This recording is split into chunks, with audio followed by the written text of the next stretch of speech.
Once upon a time, Gautam Buddha was sitting with his disciples. At the same King Ajatashatru reached there and asked to Buddha, "O Lord, ever since I became your follower, everyone is exploiting me. They are taking undue advantage of my calmness. Before I became your follower, everyone was afraid of me because I was very cruel. I would not think twice to punish anyone to death sentence. But after becoming your follower, I do not feel like punishing anyone, nor do I get angry. I have become peaceful and I look at everyone with compassion. But some people are taking undue advantage of my calm conduct. This has also put the people of my country in some kind of danger. Due to this, I am facing a lot of problems in the governance of my country. Please tell me, what should I do now?" Hearing this from King Ajatashatru, Buddha tells him a story. And the story goes like this. Once there lived a venomous snake in a hole under a large tree. The tree stood in a corner of a field near a village. The snake attacked people at even the slightest provocation, and many people died because of the snake's deadly bite. People were afraid to go near the tree due to fear of snake. One day a monk was passing through the village and saw this beautiful tree. He decided to meditate under its shade before he moved on. Some villagers who were driving their cows back home saw the monk and warned him about the snake. They told him that this snake is so dangerous that whoever goes near him, he bites him.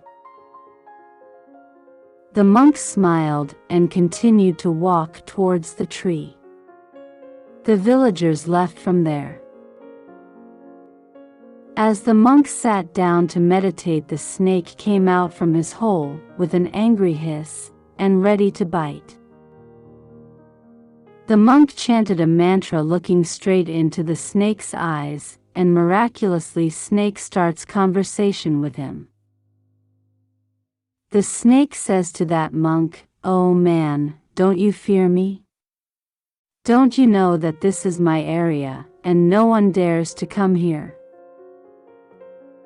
The monk said with a compassion, "My dear friend, what is there to fear in this? I am not afraid of anything. I do not fear death, nor do I desire to live. Why should I fear you? In fact, you are afraid that no one should kill you. That's why you bite others." The snake was astonished to hear this from the monk. Till now he had met only such people who tried to kill him or ran away in fear of him. But he had never met a person who would not fear him. Hearing this, the snake wraps itself at the feet of the monk and said, "O Lord, you are right. Whatever I have done till today, I have done to save my life. If I don't do this, people would kill me." The monk said, "You are right, but my dear friend, remember one thing, that life will end one day. Therefore it is not appropriate to kill others to save it. Give up this attachment of your life and be filled with love for others." After saying this, the monk left from there. Snake was influenced by the words of the monk, and he decided that from today onwards he will not bite anyone. He gives up his angry nature and stops biting others. But the result of it turns out to be the opposite. when people saw that the snake has stopped biting others. Now they started taking undue advantage of this. Those who used to fear him and run away from him now started catching him. Now people would tease him, scratch him, and hurt him. Now Snake was always wounded and hurt. He was very sad. He was having the hardest time of his life.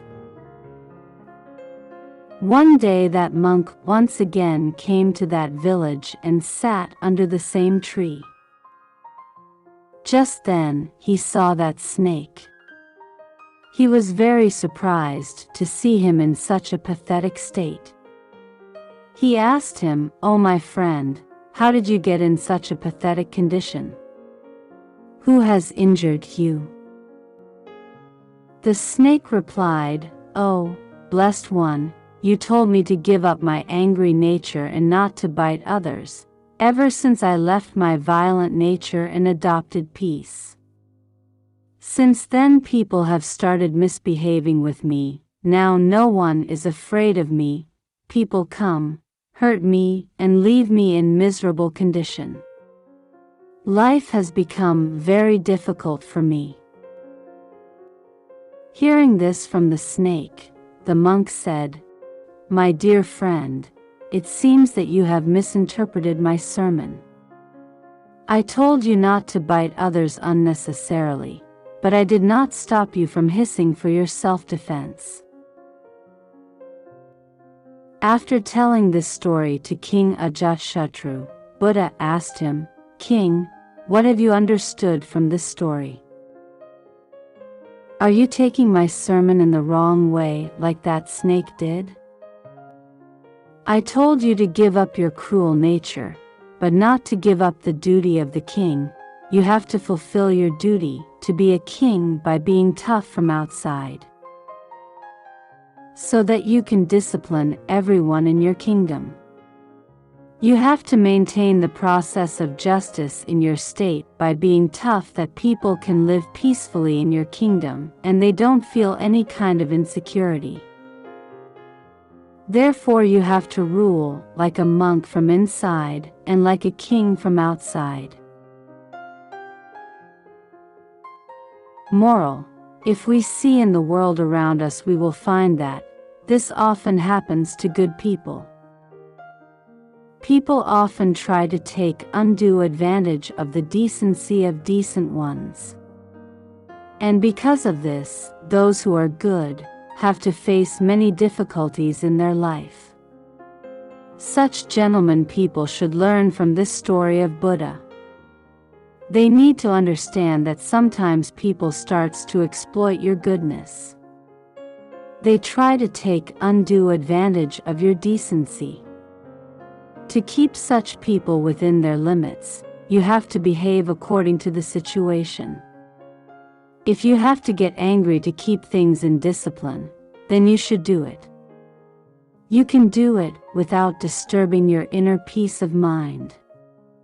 Like an actor is who is acting to be angry in a play, but from inside he is not angry, because he knows that it is just a part of the play. Similarly, you have to behave smartly in this world to keep things in control. This is the art of living, and if you can learn this art, then no one can stop you from living a successful and peaceful life.